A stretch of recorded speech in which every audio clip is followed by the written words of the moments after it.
May entrada on 96.3 Easy Rock Casting. Live na live po na kinanta ni May entrada ang Tiyada Mahigugma. Narito po ang version na yan ni May. A cappella lang. Tiyada tiyada mahigugma, tiyada mahigugma, tiyada tiyada, tiyada mahigugma, tiyada tiyada, tiyada tiyada, tiyada mahigugma. Karir na, sumweldo na, tapos may gwapo. Mga best, kasama rin syempre ang susunod nating kanta na para sa mga may karir na, sumweldo na, tapos may gwapo pang jowa. Grabe, kaya naman here's May entrata para sa kanyang kantang Tiyada Mahigugma dito sa 101.1 Yes, the best. Tiyada mahigugma, tiyada tiyada, Tiyada Mahigugma. Thank you, ma. Thank you pag-visit mo dito, Dad. Next time, ma. Hintay ko. Samantala sa Yes FM naman ay maliit po, napakaliit na clip lang po ang nakita natin, but then we will try to get more later mga kaibigan. For now, pagtsagaan nyo na lang po ang clip na ito.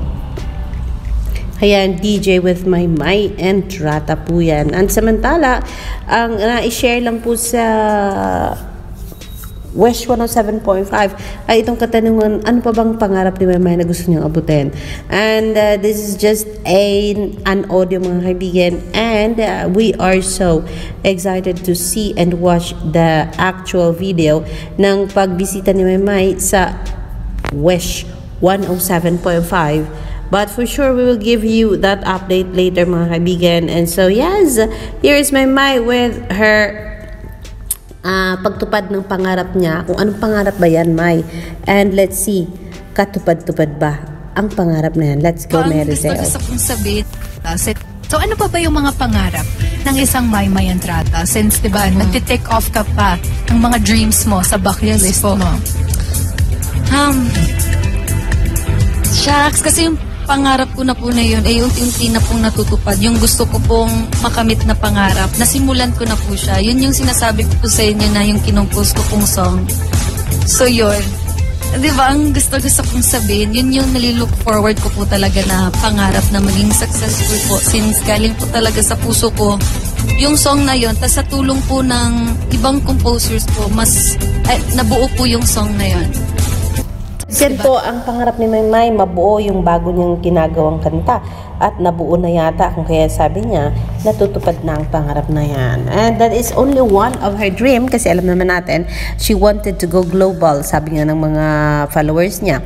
If you want to go global, sana palitan mo na yung management or yung manager mo. Pero yes mga kaibigan, nothing to be worried about. Kasi nga po, hinahanapan naman ng paraan ni ABS at ni management at ni manager na talagang madala itong si May sa mga global engagement and global concerts.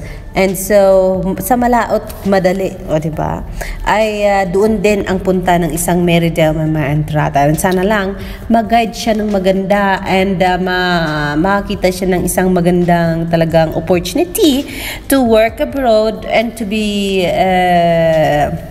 noticed in the global scene one day soon mga kaibigan. So yes, yan po ang talagang isa sa natupad niya ng pangarap, and we are wishing na matupad din ang other pangarap niya, like being a global artist. Diba? Ano kaya ang klaseng field ang gustong pasukin ng May entrata sa global scene mga kaibigan? For now, yan po ang ating pinaka-update.